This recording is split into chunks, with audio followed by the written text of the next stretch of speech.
alimentation de qualité pour tous et compétitivité de l'agriculture française compatible ou antagoniste.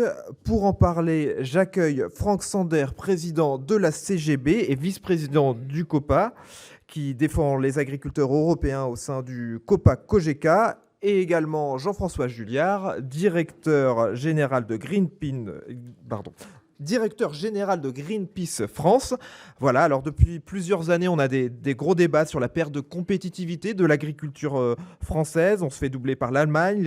Les importations françaises de produits alimentaires ont doublé depuis l'an 2000. Dans ce contexte, la montée en gamme est remise en cause avec l'agriculture bio et l'agriculture sous label, parfois chahutée, des marchés compliqués. Je vous laisse la parole, je vous laisse lancer le débat. Gabriel et Nicole, c'est à vous. Alors bonjour à tous, très heureuse de vous retrouver encore cette année dans le cadre des controverses. Alors on va commencer sur ce sujet effectivement qui a fait débat tout au long de l'année dernière et qui continue. On va commencer par vous, Franck. Donc cette notion de perte de compétitivité a été effectivement au cœur des manifestations. Pour vous, est-ce que c'est une perte de compétitivité avérée?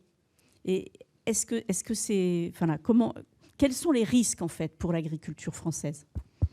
Oui, écoutez, bonjour à toutes et à tous. Alors j'ai été présenté par rapport à mes responsabilités, mais je voudrais tout d'abord rappeler que je suis agriculteur en Alsace. J'ai produit du houblon, que j'ai produit de la grande culture, j'ai produit également du biogaz avec d'autres agriculteurs. Donc, vaste question, Nicole. Mais je pense qu'il faut démarrer le débat par des chiffres, et les chiffres parlent d'eux-mêmes, puisque sur les moins de 400 000 agriculteurs que nous sommes encore aujourd'hui, on en perd environ 100 000 tous les 10 ans. Donc c'est bien la preuve qu'on a un problème aujourd'hui dans le modèle économique et dans le modèle de rentabilité.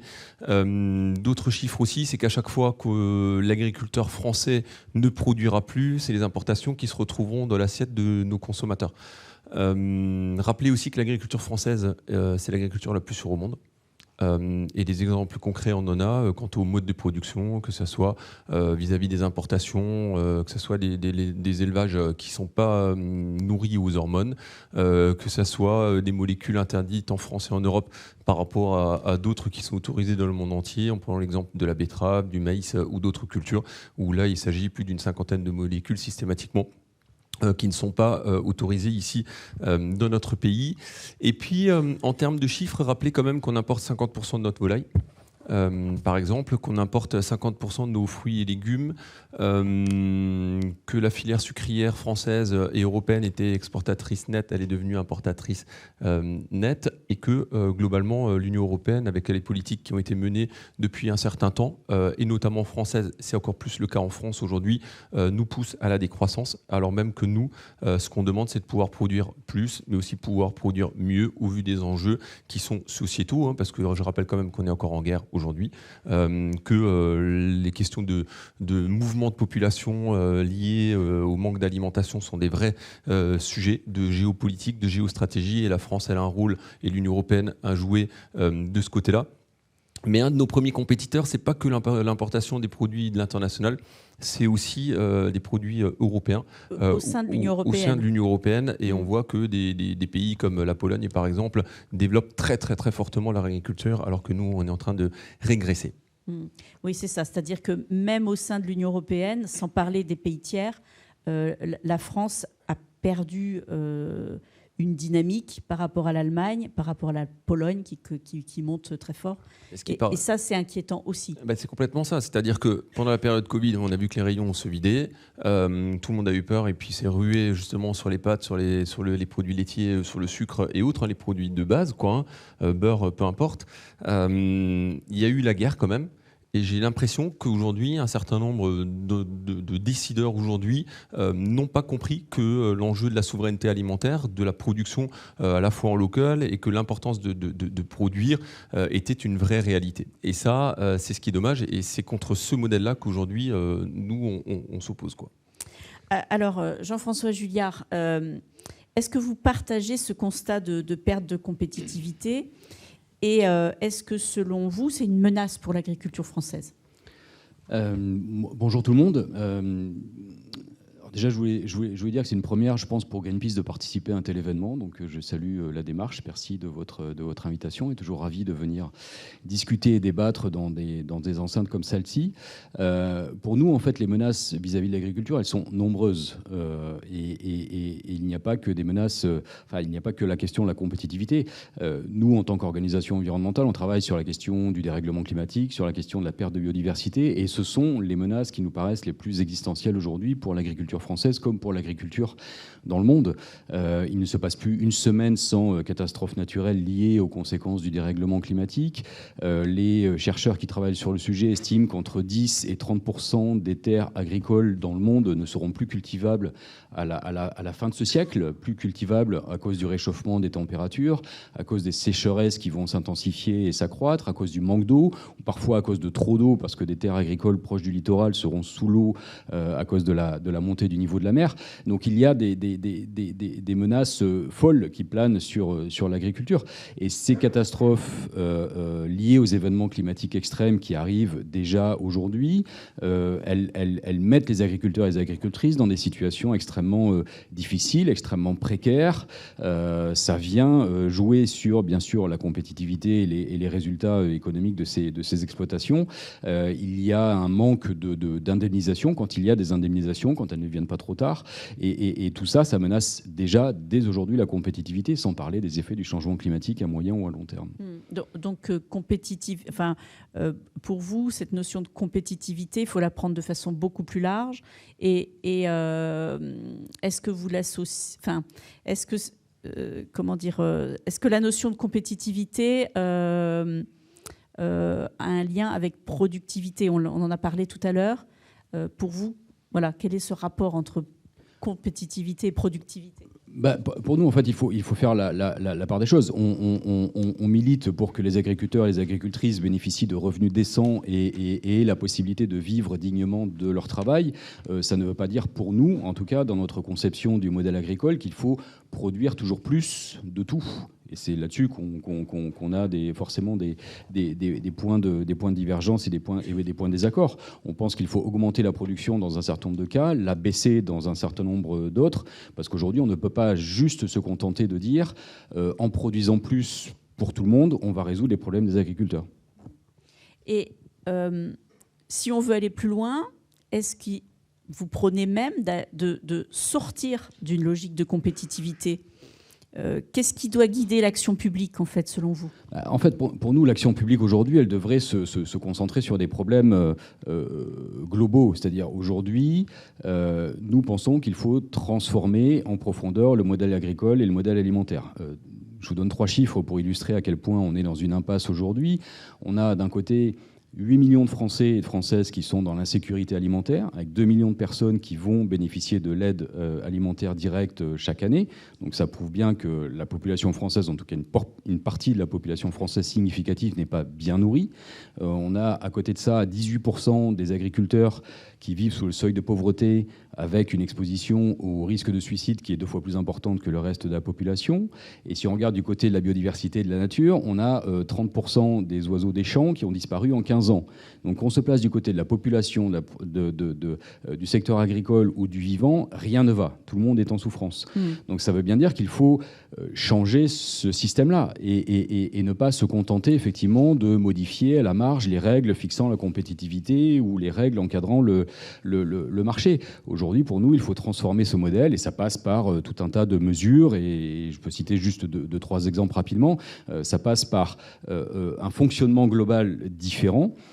Parce qu'aujourd'hui, il y a un modèle économique des échanges commerciaux autour de l'agriculture qui ne fonctionne plus. Et pour nous, ça passe, et là-dessus, je pense qu'on peut se mettre d'accord, ça passe par la fin des traités de libre-échange qui sont pour nous une absurdité d'un point de vue environnemental, mais dont personne aujourd'hui ne se satisfait, à commencer par les premiers concernés. Parce qu'en fait, ces traités de libre-échange, ils font quoi ? Ils ne font que calquer, enfin que répliquer les conséquences du modèle économique capitaliste qui régit l'ensemble des activités économiques dans ce monde, à savoir les plus gros, les plus riches continuent de s'enrichir et les autres continuent de s'appauvrir. Donc il faut mettre fin à ça, il faut réformer la PAC et on y reviendra, j'imagine. Il y a beaucoup de choses à transformer dans le modèle agricole et alimentaire dans notre vision des choses. Sur la PAC, vous pouvez continuer. Oui, alors je continue, merci. Je continue. Sur la PAC, pour nous, il faut arrêter d'avoir des subventions qui sont principalement à l'hectare, parce que pour nous, je pense qu'il faut repenser la manière avec laquelle les exploitations sont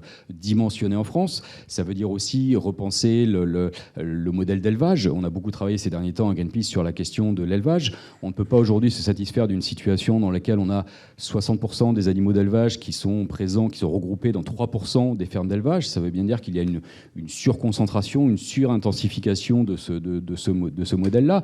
Et ça veut dire que la PAC doit réorienter ses financements, les flécher vers d'autres formes d'agriculture. Il y a bien des formes d'agriculture, mais on n'a pas le sentiment aujourd'hui que dans la répartition des financements de la PAC, elle soit juste et équitable. Il y a toujours une prime au plus gros qui continue d'alimenter le système dont je viens de parler et qui ne va pas et qui ne convient à personne. Je pense qu'on est d'accord là-dessus.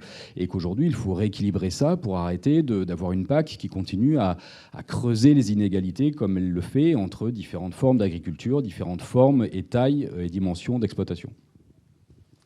Et Franck Sander, alors quand vous entendez cela, est-ce que vous pensez qu'il est possible de déconnecter au moins en partie la productivité de la performance de la ferme France? Et quand je parle de performance, on a entendu tous les enjeux qu'il y avait ici. Il y a des enjeux environnementaux, il y a des enjeux de qualité. Est-ce que pour vous, on peut prendre une autre voie que celle de la compétitivité telle qu'elle est définie jusqu'à présent? Le monde agricole, il a toujours été ouvert, au changement. Et on s'est toujours adapté aux besoins du consommateur et aux besoins d'une forme de marché. Et imaginer qu'on sorte l'agriculture complètement d'un marché, c'est pas réaliste. Ça, c'est quand même une base, quoi. Pourquoi je vous dis ça? Je vais vous donner quelques exemples. C'est-à-dire qu'aujourd'hui, qu'est-ce qui guide l'acte d'achat du consommateur? C'est le pouvoir d'achat. Et le pouvoir d'achat, quand vous dites qu'il faut changer le modèle agricole, il faut changer la politique, moi je veux bien. Sauf qu'aujourd'hui, l'aide PAC, elle constitue en moyenne le revenu des agriculteurs. C'est-à-dire qu'à chaque fois que vous allez enlever pour mettre ailleurs, etc., c'est que l'agriculteur, on va lui enlever un bout et donc il n'est pas en capacité de rebondir et de faire autre chose. Donc moduler la PAC, moi je veux bien, mais aujourd'hui, ça veut dire qu'il faut lui proposer une solution tout de suite, dans la foulée, ce qui n'existe pas à ce stade. Donc le pouvoir d'achat, je prends l'exemple de l'agriculture biologique. Pour moi, c'est un très bel exemple. C'est-à-dire que tout le monde estime que c'est vertueux, pas de problème avec tout ça. Le changement, pourquoi pas. Sauf qu'aujourd'hui, le consommateur s'en est détourné. Et si l'agriculteur, les producteurs qui sont engagés dans cette filière, les éleveurs, les producteurs, etc., souffrent autant, c'est que tout simplement, le consommateur n'a plus les moyens d'acheter et de se payer le bio, quoi. Donc en fait, la question de la compétitivité, c'est comment apporter aux consommateurs une alimentation accessible. Donc on a tout misé, et le président de la République, à l'époque du discours de Rungis, tout était misé et fixé sur la montée en gamme. Aujourd'hui, le président de la République, il a changé son discours parce qu'il a bien compris que le consommateur, aujourd'hui, dans son panier et dans l'acte d'achat, doit pouvoir accéder à de l'alimentation qui est plutôt, c'est pas du haut de gamme, mais c'est d'accéder au milieu de gamme. Et là, il y a de l'enjeu. C'est-à-dire que évitons aujourd'hui de pousser des productions où il faut que les politiques, lorsqu'on pousse une politique, il faut qu'il y ait un marché et un consommateur en face. Ça, c'est la règle de tout.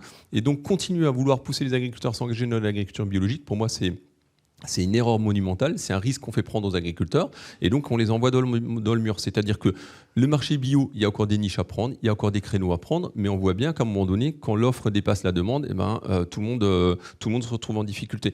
Donc il faut déjà qu'on acte et la demande du consommateur. Ça, c'est vraiment un premier point.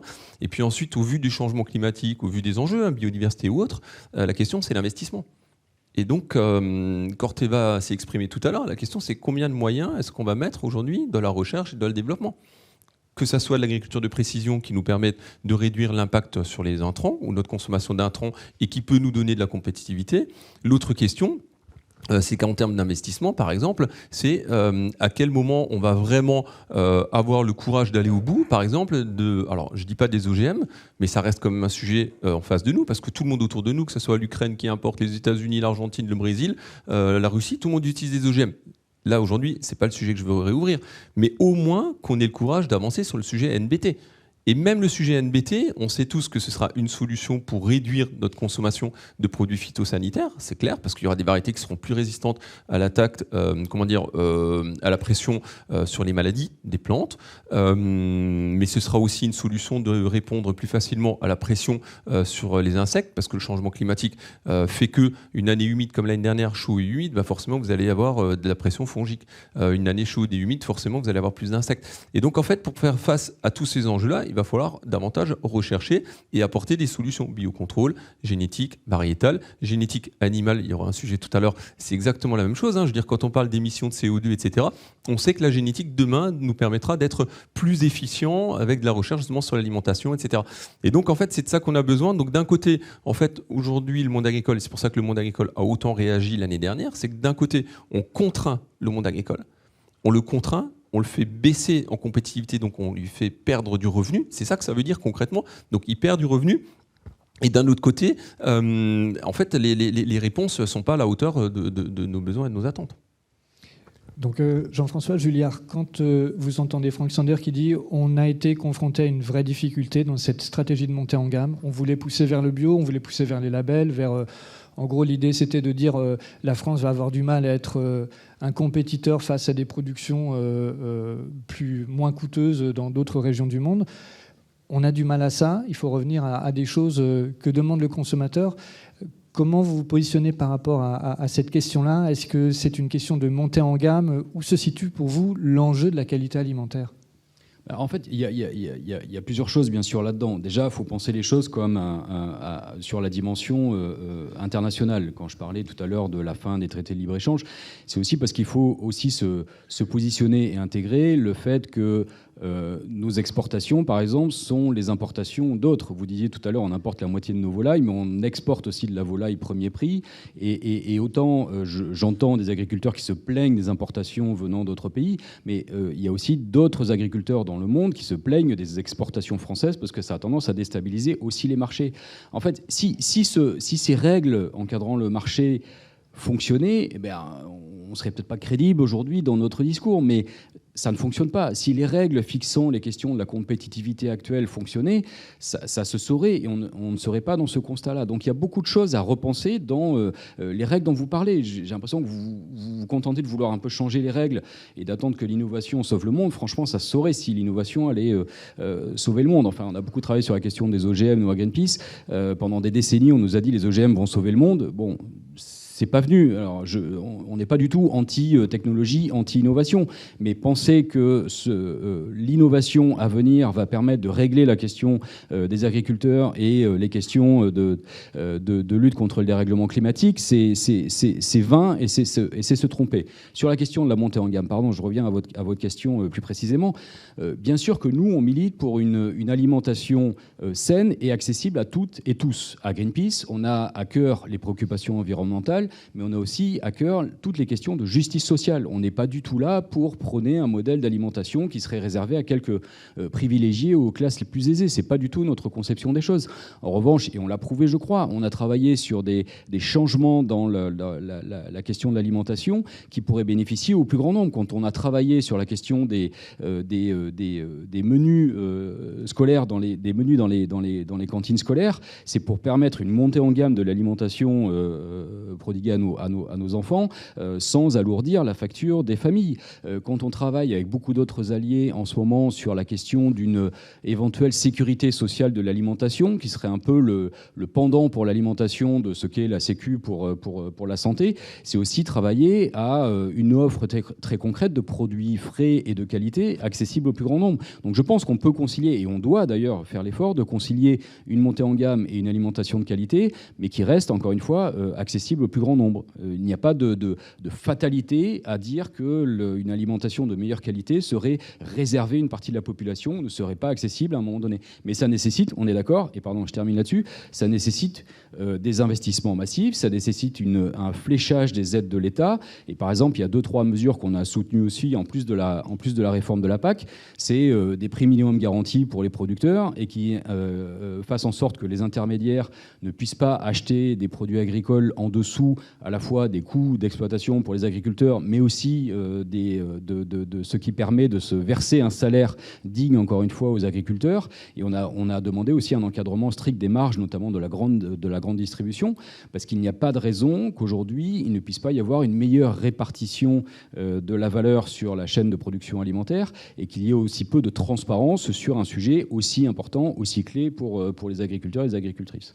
Donc ça veut dire, outre un financement fléché différemment, c'est aussi un encadrement de marché différent pour permettre l'expression de ces besoins. Tout à fait, parce qu'on fait le constat que les règles ne fonctionnent pas aujourd'hui, en tout cas ne sont pas satisfaisantes pour une grande majorité des acteurs, comme je l'ai dit tout à l'heure, donc il faut changer ces règles. Là non plus, il n'y a pas de fatalité. Les règles encadrant les questions agricoles comme les règles encadrant l'économie mondiale ou l'économie d'un pays, ce sont des constructions que nous avons décidées. Il n'y a pas de règles physiques qui nous empêchent de changer aujourd'hui la manière avec laquelle l'économie mondiale fonctionne.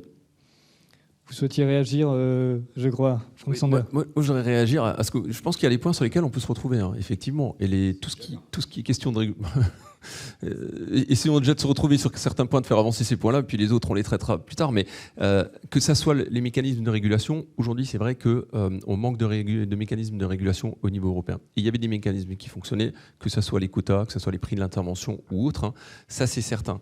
Et en France, d'ailleurs, en termes de transparence, tout ce qui a démarré, et il y a un producteur de lait dans la salle, autour des Galim, c'est quand même une bonne chose. La question, c'est qui aura le courage d'aller au bout, justement, de cette répartition de la valeur au sein de la chaîne alimentaire. Ça, c'est quand même un point primordial.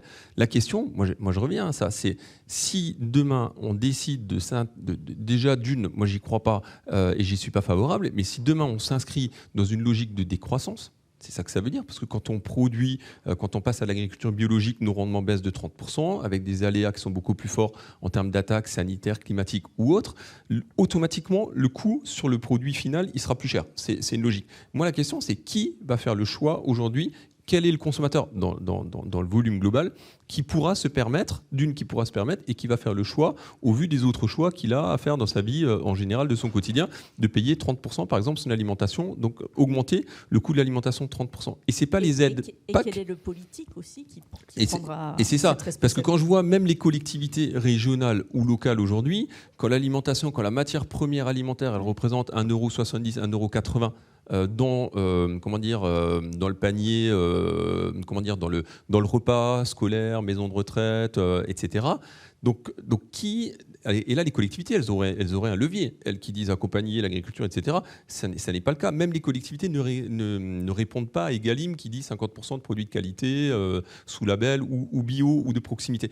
En fait, on n'y arrive pas parce qu'il y a une question aujourd'hui de budget global et de construire un modèle agricole à l'avenir sur des aides publiques, moi j'y crois pas. Parce qu'on voit bien que l'argent se fait rare, que l'orientation elle n'est pas toujours ciblée, et puis qu'on va lancer, et puis d'un moment donné les politiques vont changer, il y a quand même beaucoup d'instabilité, et puis tout va se renverser, et on aura conduit des chefs d'entreprise, parce que les agriculteurs sont quand même des entrepreneurs, il faut le rappeler, quoi, et là on les aura conduits dans le mur. Après, en attendant, on n'a pas le modèle parfait, mais quand même, l'ambition, elle est là, et le monde agricole, il peut relever les défis. Et moi, je reste convaincu de pouvoir relever le défi de l'alimentaire et celui de l'énergie. J'en suis convaincu parce que les techniques nous permettront demain de produire plus et surtout de produire mieux, de façon décarbonée. Mais tout ça, ça a des coûts. Et quand on voit un peu les foufous autour de nous, même quand on voit Trump, etc., qui aujourd'hui s'assied sur les accords de Paris, etc., en fait, la décarbonation, oui, c'est un bel enjeu. Mais en attendant, qu'est-ce qu'on fait ? Et on ne peut pas arrêter demain, du jour au lendemain, nos exportations de lait, de vin ou autre, parce qu'effectivement, oui, nous exportons. Mais là où je ne comprends pas, moi, c'est les choses qui sont pragmatiques. Et là, alors là, j'imagine que vous allez réagir, mais je prends l'exemple du stockage de l'eau. On a eu un hiver pourri. On a eu une année où la pluviométrie, elle a doublé par rapport à une année normale. Moi, je suis alsacien, j'habite à côté du Rhin, 500 km plus loin, le Rhin, il gère de la mer du Nord, quoi. Pourquoi est-ce qu'on ne pourrait pas stocker une partie de cette eau, recharger davantage les nappes phréatiques qui débordent déjà aujourd'hui, mais quand elles sont basses, etc. Donc en fait, vous voyez ce que je veux dire ? Avec certains investissements, on prend l'eau des montagnes, on recharge les nappes phréatiques, on fait des stockages d'eau en amont plutôt que ça se retrouve dans le delta. Voilà. Donc en fait, et aujourd'hui, ces oppositions aujourd'hui sociétales qui ne sont pas toujours justifiées, en fait, nous, on les comprend pas parce que des solutions, il y en a quand même et il va falloir continuer à produire. Et quand on parle changement climatique, c'est trop facile aujourd'hui, quand je prends des exemples comme ça qui sont vraiment parlants, c'est trop facile aujourd'hui de dire qu'il faut changer les cultures de nos exploitations parce qu'une culture, elle va consommer 10, 20, 30% d'eau en moins, et effectivement l'une comparée à l'autre, pourquoi pas, sauf que quand il n'y a pas d'eau, il n'y a pas d'eau. Donc quand il n'y a pas d'eau, il n'y a rien qui pousse. Quand nous, on n'a rien à boire, on ne vit pas non plus. C'est exactement la même chose pour les cultures. Donc attention quand même dans ces messages qui sont aujourd'hui beaucoup trop simplistes qu'on envoie aux consommateurs, alors même que des solutions, il en existe. Bon, là, je crois qu'il vous tend une perche. Sur la question de l'eau, mais ça tombe bien parce qu'on va publier pour la première fois un rapport dans 3 jours, je crois. Je regarde mon équipe 3 jours sur la question de l'eau, la question de la gouvernance de l'eau et tout ça. On n'est pas opposé à tout un tas de réflexions sur la question de l'eau. En revanche, aujourd'hui, il y a un constat qui est largement partagé, là aussi par beaucoup d'agriculteurs et d'agricultrices, qu'il y a à la fois un manque d'eau et surtout une confiscation de l'eau au profit de quelques-uns et au détriment d'une bonne majorité. Donc c'est cette question d'un meilleur partage de cette ressource vitale de l'eau qui se pose aujourd'hui. Il y a l'irrigation agricole est le principal poste de consommation d'eau en France et ça doit être mieux partagé que c'est le cas aujourd'hui. C'est l'industrie, c'est pas du tout.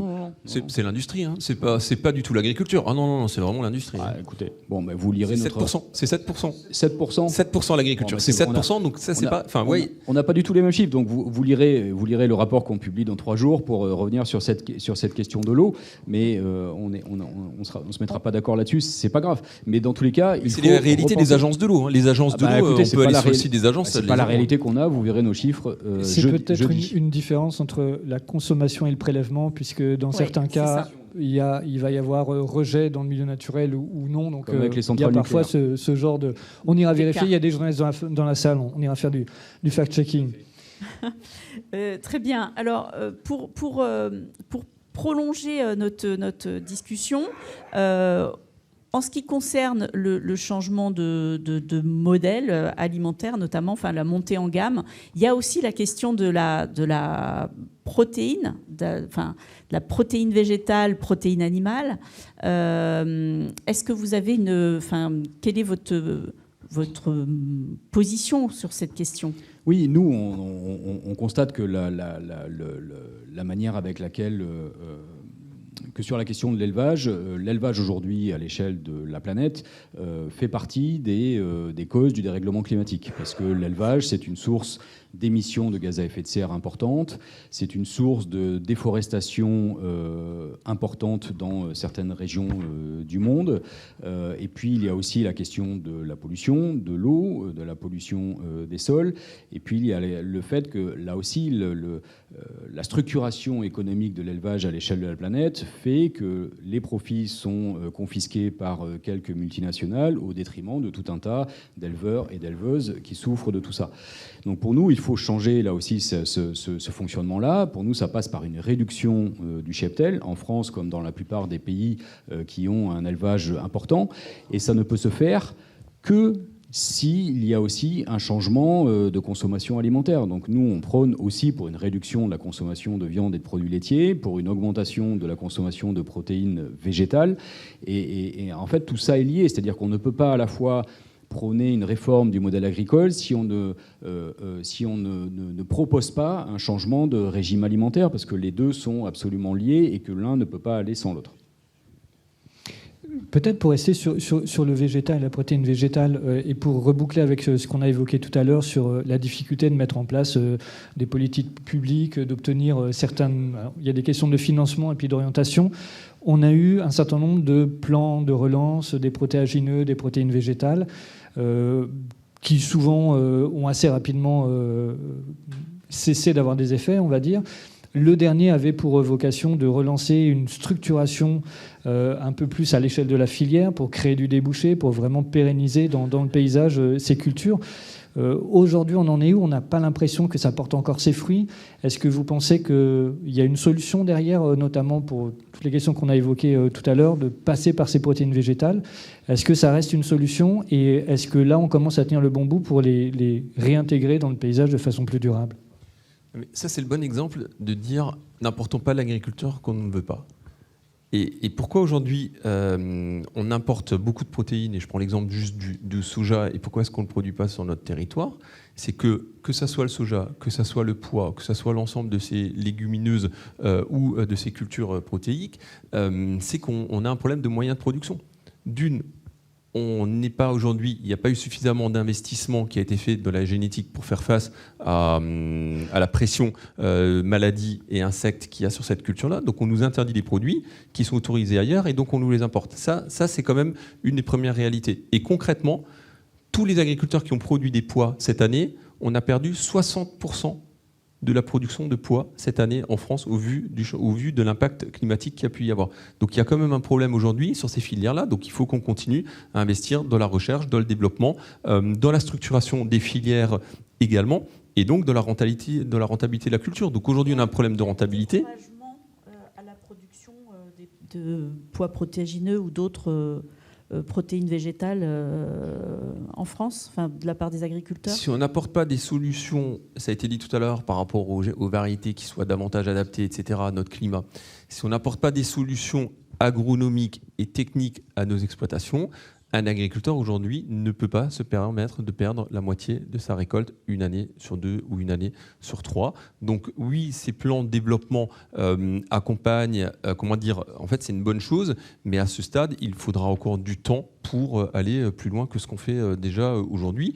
Et l'enjeu, pour moi, il est louable. Il y a des représentants de la filière qui sont ici présents. Ils y travaillent au quotidien. Le développement des biocarburants, par exemple, dans les filières colza, ont permis d'apporter des tourteaux, notamment de colza. Donc c'est une alimentation, c'est des compléments alimentaires aux animaux qui permettent à la filière de trouver un équilibre. Donc côté colza, ça fonctionne. Côté soja, côté pois, ça fonctionne beaucoup moins bien. Mais donc le colza est un bel exemple de réussite, même s'il y a encore des enjeux importants et des impasses qu'il peut y avoir. Mais en face, on a d'autres filières qui peinent aujourd'hui à se développer par justement manque d'accompagnement du côté des solutions. Donc nous, ce qu'on prône au quotidien, c'est tout simplement de dire pas d'interdiction sans solution. Ok. Eh bien, écoutez, est-ce que vous pouvez chacun peut-être résumer un peu en un mot ce qu'on doit retenir? C'est difficile de résumer une discussion comme celle-là en un mot. Non, je voudrais terminer sur un message un peu plus politique et global. On a vu ces derniers mois le récit porté par une bonne partie des syndicats agricoles, une bonne partie de la classe politique, qui consistait à opposer systématiquement les écolos aux agriculteurs. On l'a entendu, on l'a vu, on l'a lu, et je trouve que c'est une opposition stérile. On l'a vu, on a des points de convergence, on a des points de désaccord, et c'est très bien, c'est pour ça qu'on est invité à débattre, et ça nous va très bien. Mais en revanche, et je le dis très clairement, on partage des objectifs à long terme. C'est-à-dire que je suis le premier à reconnaître que la planète et ses habitants ont besoin d'une agriculture saine et en forme pour nourrir tout le monde. Et de l'autre côté, les agriculteurs ne pourront pas s'en sortir s'il n'y a pas des écosystèmes et un vivant qui est là aussi fort et en bonne forme pour faire pousser les productions. Donc on a besoin de sortir de cette opposition stérile qui, très honnêtement, ne sert personne, sauf peut-être quelques tenants du système d'aujourd'hui qui s'y retrouvent et qui n'ont pas intérêt à bouger quoi que ce soit, mais en dehors de ces personnes-là, ça ne sert personne. Donc essayons de dépasser ça et de faire mieux. Et c'est bien, effectivement, notre approche, en fait, depuis la 7e édition, puisque, effectivement, notre idée, c'est bien de pouvoir permettre un dialogue serein, posé, entre des personnes qui n'ont pas forcément le même avis. Merci Nicole, merci Gabriel, merci à tous. Juste un point, moi pour conclure, mais vraiment un point. Pour conclure. Moi je pense que ces positions... En fait, l'idée aussi de Vincent. J'allais vous demander ça va de faire une conclusion. Voilà. Mais en fait, avant de vous laisser regagner la salle, l'idée c'était de vous entendre voilà, sur peut-être concrètement la mesure à mettre en place là à l'instant. Voilà. Qu'est-ce que vous prenez une mesure à mettre en place maintenant? L'agriculture, vous savez, on peut pas résumer l'agriculture à une mesure. C'est-à-dire que l'agriculture aujourd'hui, elle est composée de tous les modèles. Le petit, le grand, l'agriculture de montagne, l'agriculture de pierre, de plaine, l'irrigant, l'agriculture... Enfin, en fait, on a tous les modèles. On a le bio, on a l'agriculture conventionnelle, les durables, etc. Donc en fait, ce qu'il faut, c'est que au niveau européen, on gère quand même davantage les marchés avec une forme de régulation qui évite les excès et les pics à la fois en haut et à la fois en bas. Donc n'importons pas l'agriculture dont on ne veut pas, donc mise en place de clauses de sauvegarde, protection, un minimum des marchés. Ça c'est clair, il y a vraiment le volet marché jusqu'au niveau français avec la répartition de la valeur dans le marché. Et après, il y a toute la partie compétitivité. Et pour moi, on parle d'intelligence artificielle, c'est le thème du moment. Et ben en fait, investissons davantage dans la recherche, dans le développement pour produire plus et pour pouvoir produire mieux. Et surtout, moi je vais dans votre sens, les positions aujourd'hui qui font que de l'extrémisme pour juste exister, c'est pas ça qui fera avancer les choses. Donc moi je préfère une approche de discussion, de dialogue, qu'on essaie déjà de construire, un avenir sur les points sur lesquels on peut se retrouver, où il peut y avoir rapprochement. Et donc essayons d'avancer. En tout cas, c'est comme ça que je vois et c'est comme ça que je porte en tout cas la parole des agriculteurs. Et alors justement, dans cette logique de dialogue, le point sur lequel vous, à l'issue de ce débat, vous semblez vous rapprocher, voilà, s'il y en a un à retenir, pareil, l'accord que vous pourriez avoir tous les deux. Ah, c'est un piège. Hein. Ah. Vous allez avoir la même question. Pour moi, en fait, il faut être réaliste et avoir une vision long terme. Je prends l'exemple du gaz tout à l'heure. On repart pas trop loin. Non, je repars pas loin, mais c'est juste l'exemple qu'il ne faut pas reproduire. C'est-à-dire que, comment il s'appelait tout à l'heure, Jean-Marc Jancovici nous dit mais moi je suis contre le biogaz parce qu'à terme, on ne va plus produire de gaz, on ne va plus fournir de gaz de chauffage, etc. Ça, c'est bien à 30, 40 ou 50 ans, je veux bien. En attendant, on sait que dans les 30 ans à venir, il va falloir du gaz pour alimenter l'industrie, les TPE, mais aussi nos chaudières de maisons d'habitation. Et pour ça, il va falloir de l'énergie renouvelable et l'agriculture pourra y contribuer. Donc évitons d'avoir des visions long terme à 100 ans. Les agriculteurs, moi je veux bien qu'on se projette, etc. C'est très bien.